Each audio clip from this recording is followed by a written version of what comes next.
When Image hit the comic book scene in 1992, the industry was heading into the peak of its speculation frenzy.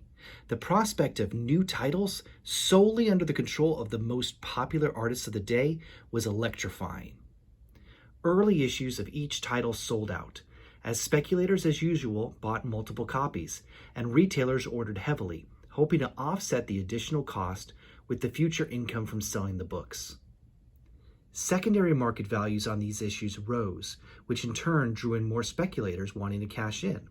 However, when subsequent issues of many Image titles were consistently late, speculators got fed up and started to abandon their cause. Sales fell.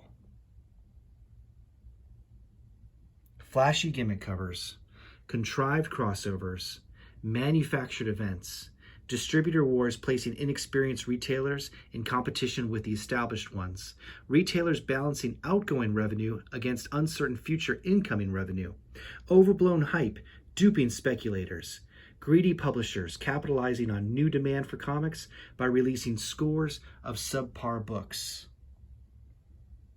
All of these factors built up and compounded each other, inflating the speculator bubble to ridiculous proportions. The damage caused by these events worsened as time passed.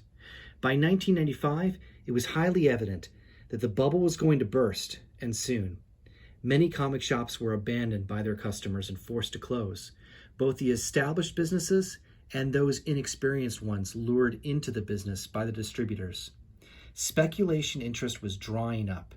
Sales were plummeting, and due to the advance ordering nature of the direct market, most dealers literally could not reduce their orders fast enough to keep up with the waning sales.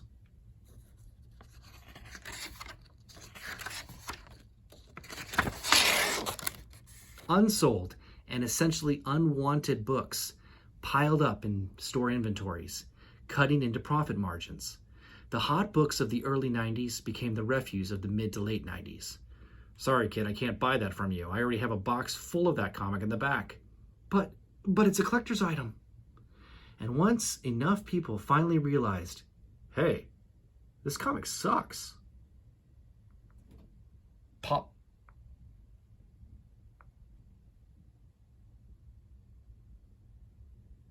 At the height of the 90s boom, there were an estimated 10,000 comic book specialty shops nationwide.